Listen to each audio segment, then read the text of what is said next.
It's a Minimalist Monday edition of Optimal Finance Daily, episode 1536, The 10 Best Personal Finance Resolutions for 2021, by Joshua Becker of BecomingMinimalist.com. And I'm your host and personal finance enthusiast, Diana Merriam. This is the show where I narrate posts from thought leaders in personal finance every single day of the year in 10 minutes or less. And before we get to it, I wanted to make sure you know that we have a weekly newsletter sharing tips, tricks, advice, inspirational quotes, and more. It's a great way to show your support and totally free. Just enter your email address at oldpodcast.com to join. But for now, let's get right to today's post as we optimize your life. The 10 Best Personal Finance Resolutions for 2021 by Joshua Becker of BecomingMinimalist.com. It is wise from time to stop and evaluate our lives as we seek to make the most of them. The start of a new year provides a natural opportunity to look back and offers an extra push towards new adjustments going forward. That's why New Year's resolutions are so popular. But you don't need to wait until December 31st. You can decide on one of these goals any time of the year. If you're looking for some changes in your financial circumstances, here are the 10 best personal finance goals to consider. Choose just one or two to accomplish now, and you'll be surprised at the difference in your life. 10 important personal finance goals for 2021. Number 1, save $1,000. Less than 40% of Americans have $1,000 in savings. But almost every successful financial wellness plan available today includes the creation of a $1,000 emergency fund. Finding that much money overnight might be difficult, but if you can find $83 per month to put away, you'll complete this resolution by the end of the year and be in a better financial position than 60% of the country. Number 2, make one extra payment over the course of the year on your mortgage. One extra monthly payment per year on your mortgage shortens the length of your loan by 4 to 5 years. You can spread this out over the course of the year or plan now to direct an expected windfall towards it, like a tax refund or year-end bonus. Number 3, put money into retirement, any amount. Your year of retirement is now 1 year closer. That is true for every single one of us. But 78% of Americans say they're extremely or somewhat concerned about not having enough for retirement. There is only one way to change that. Start saving. Even if it's just a little. If you haven't saved anything yet, find out this year how to open an account, put some money in, and begin directing a percentage towards it each month. Number 4, embrace a 2-week shopping ban to challenge your shopping habits. Pick the dates, mark them now, and commit yourself to not spending a single dollar for 2 weeks.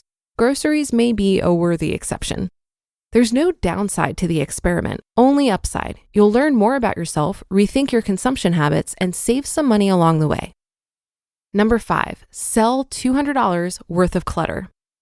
The premise is very simple. Turn your unwanted stuff into cash money. Free your home of clutter and build up savings along the way. Minimizing your stuff is a win-win. This is probably the biggest no-brainer on the entire list. If you're looking for help knowing what to get rid of, check out some of the suggestions offered in this book, The Minimalist Home. Number 6, increase your credit score. Many credit cards provide free access to your FICO score. The thing about credit scores is this: it's important to have a good one whenever you need it, but we don't always know when that's going to be. So find a way to check yours now and make a commitment to improve it by the end of the year. Number 7, if you are a dual income family, seek to save one spouse's entire salary. One of the best pieces of financial advice I ever received was this one from a mentor just prior to my marriage. If you and your wife are both working, determine to live on only one salary and put the entirety of the other person's salary into savings. We did exactly that, living on $30,000 a year, and set ourselves up for financial success at the very beginning. This resolution will take planning and won't likely happen as soon as the calendar turns to January, but it's a goal you should choose to work towards in 2021. Number 8, make a budget. No, seriously, do it this year. No more stalling. You've been told the importance of setting a budget since you were in high school or maybe even younger. If you haven't, do it now. No more putting it off. This is the year. If you found traditional style budgets don't work for you, try something with a different approach, like a spending plan. Number 9, invest money in the stock market. Buying stock is essentially the same as saying, I trust that Jeff Bezos knows how to make money better than me. And with new and free apps like Robinhood and no minimums, getting started investing in companies you believe in has never been easier. Take any dollar amount, even as small as $10 to $20, and find a stock or mutual fund to invest in. You'll learn a lot and grow your money in the process. Number 10, become a reoccurring monthly giver to one charity. Most people with a beating heart want to live generous lives. We all desire to solve problems and support causes we believe in. For most people, the only thing keeping them back is that they can't seem to find the extra margin to do so. Stop waiting for excess money to be left at the end of the month to get started. Instead, decide to get started today, right now. Pick one charity and set yourself up as a reoccurring monthly giver, even if it's just $2 to $5 per month. Not only will you feel good solving problems in the world, the action will show you that you do have the margin to give. Adopting all 10 resolutions is almost certainly too much to ask, but choose one or two specifically that will help you and you can be passionate about. You'll be surprised how quickly they make a difference in your outlook towards personal finance. You just listened to the post titled The 10 Best Personal Finance Resolutions for 2021 by Joshua Becker of BecomingMinimalist.com. Look, 2020 has proven to be the year of many things. But if you own a small business, this could also be the year which you switch to better payroll. Gusto wasn't just built for small businesses. It was built for the people behind them. Their online payroll is so easy to use. Gusto can automatically calculate paychecks and file all your payroll taxes, which means you have more time to run your business. Plus, Gusto does way more than payroll. Gusto helps with time tracking, health insurance, 401ks, onboarding, commuter benefits, offer letters, access to HR experts. You get the idea. It's super easy to set up and get started. 3 out of 4 customers say they run payroll in 10 minutes or less, our Optimal Living Daily team included. And if you're moving from another provider, they can transfer all of your data for you. It's no surprise 94% of customers are likely to recommend Gusto. Here's the best part. Because you're a listener, you get 3 months totally free. All you have to do is go to gusto.com/OFD. Again, that's gusto.com/OFD. I'm telling you, you're going to love Gusto. Get started today. gusto.com/OFD.